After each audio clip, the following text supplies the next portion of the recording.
Welcome to part 23 of the Sonic Adventure Let's Play, and as Eggman and pretty much told us, we are actually gonna be getting our, well, upgrade. And we should be used to, getting upgrades by now.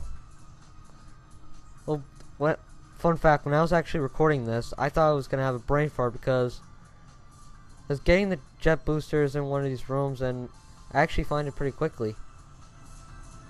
So now we have the jet booster. As the name implies, the jet booster, it'll let us float.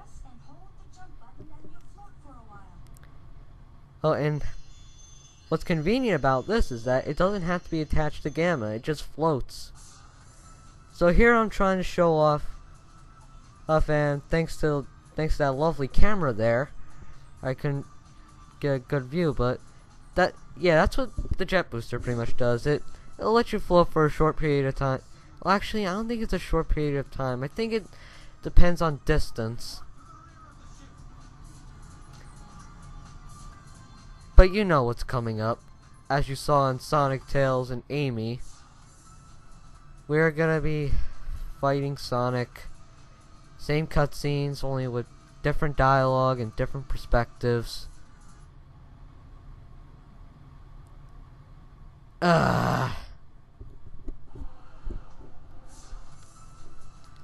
I mean, don't get me wrong, I do like this game, but just having to record it, it's just, thanks to the overabundance of, reused cutscenes, bosses, like Chaos 4, it's just,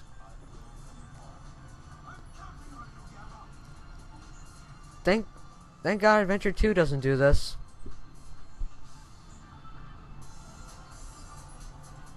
Okay, so now we're gonna be fighting Sonic, and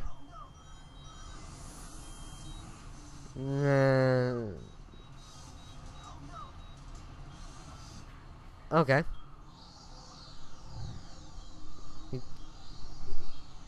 But here's a difference here. We can actually see, since this is from Gamma's perspective, he's about to shoot Sonic. Okay, I don't understand how, the chronology. About who's gonna finish off who.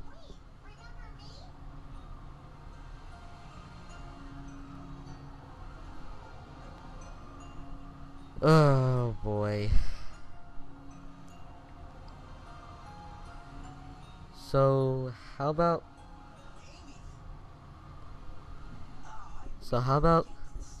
this game? How about the events that's happening here? I'm really hating reused cutscenes.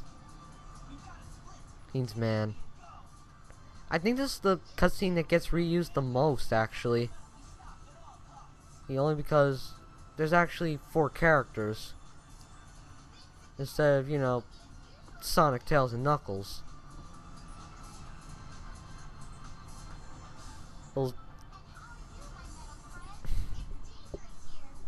Well, then it's just, why are they reusing cutscenes? I mean, it shouldn't be. I get it that this game came out in 1999, and yes, I'm referring to the original game, even though this is the DX upgrade, but, well, upgrade quote unquote. But they shouldn't really. This is what happens when story writing goes wrong. I mean, it's not as bad as 06 handled it in some cases. Because the way how 06 handles it is because it's really just the same cutscene, no differences. By the way, that's totally ripped from Dreamcast. Sorry, I just wanted to get that off my chest. And how can I tell? Look at the shading. Like, look at the lighting. And it's just, I love how they, I just love, you know, how he just recycles some things from the Dreamcast version, the original. Well, alright, so now we're back in gameplay, and I kind of have a small brain fart here that we don't actually have the win key. Where did they put the win key? Of course, they by Tails' workshop. Alright.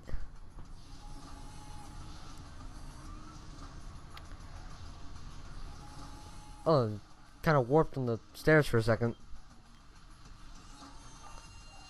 Alright, so now we're actually heading into the third Gamma stage. By the way, you have noticed in this video it's like 14 minutes long. I figured I'll just end it at that moment. But I'll you'll know what I mean once we get to the end of the video. But now we're in stage 3, Windy Valley. There's one thing I want to say is that a good trick just to make sure you don't run out of time is that you can actually hold down the shoot button, and it'll actually create a laser, which will then it'll let you lock on to multiple targets. It's the best way to save time, and I think Windy Valley is the point in Gamma's story where they actually get a bit more challenging. I mean, like in terms of obstacles they need to clear. Like for example, with the bridges, you have to be careful where you're shooting sometimes because you can destroy the bridges. But even then, it's kind of like a non-issue because you can hover. Well, you got the hover ability at this point. And those centipede-like enemies, you can actually lock onto them and get like multiple shots at the thing. But now we have our first true battle, well, with the E100 series. This is the third boss, so you'd think that would be more challenging. No, it's not.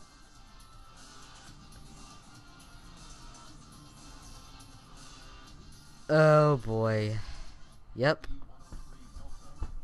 I mean, they get a little challenging sometimes in terms of their moveset, but that doesn't really mean a thing. I mean, you can just...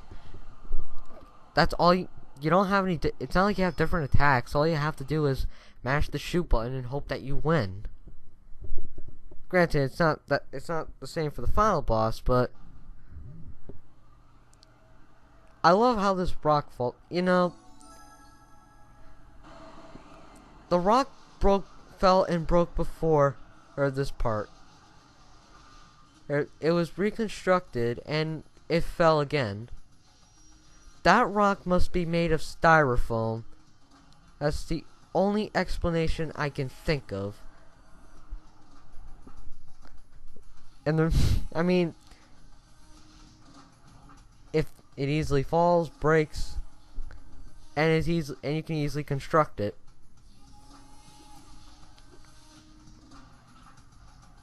But now we're already heading into the fourth stage, which is, well, Red Mountain. And, well, unlike Knuckles and Sonic, where we pretty much start off in the outer canyon area, we actually start off in the inner caverns, because this suits Gamma better. The inside pretty much suits Gamma better than the outside portion, mostly because of like the size and area. There's actually one difference, and every character got their own stage in Sonic Adventure 2. Here, it's pretty much... Characters will get the same stages, but they'll have huge differences here and there. Like, well, obviously, from what you saw, you'll probably know what I mean. But nothing does. But I don't think anything gets repetitive here. Or not even gameplay. And I say that because Gamma only has like 5 stages. I mean, granted, you can call BS on that because Sonic only has like 10 stages, but his gameplay is fun. And don't get me wrong, this is arguably the best of the second half, but again, what does this have to do with Sonic? Is my question. And I mean, yeah, obviously it's not as bad as the fishing sections, but still, it's pretty crazy. But now we have E104. He's a little bit more challenging, even though it's not really saying much. He has a missile that pretty much homes in on you, but you can easily destroy it, and he does like maneuver all over the place. But he's still pathetically easy. See, I just took him down, no problem. So meh. I gotta say though, we went through quite a bit. Hey, I actually think as by the end of this video, we are actually almost done. Yay.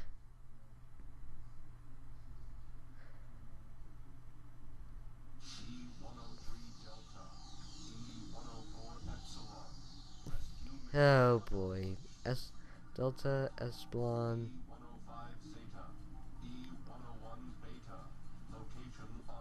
Alright, so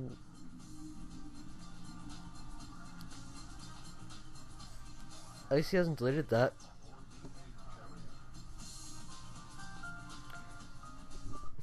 And thanks to our GPS as built inside Gamma, we are able to get back to the egg carrier. Actually, that's one thing I should have noted, is that since the egg carrier fell from a huge explosion, I'm actually surprised that the thing is still intact. Like, everything's still working. And, you know, I mean, Eggman must have really good insurance. Well, then again, the entire Sonic universe, I should say, everyone has good insurance in this universe. Fun fact: this theme right here, this is actually supposed to be for the egg carrier, or when it's in the ocean, but it doesn't play in gameplay. This, I think, besides the soundtrack or the sound test, I think that's the only time where you actually hear it. That's odd. We are almost at the second stage, but I decided to, you know, stop before the second stage. But hey, we are back in the egg carrier. This is now coming full circle. And then I just go in this room just to waste time. I love how Eggman decided just to put a pool here. Yeah, I don't understand the point of a pool. Well, because he's working with robots. But I don't know, it's just weird. Okay, I'm gonna be like pausing. I'm actually gonna be pausing like right here in terms of movement. So next time we play a Sonic Adventure, we are gonna be going through Gamma's final stage, Hot Shelter. So with that being said, I am GameMan5804, and you guys have a great day.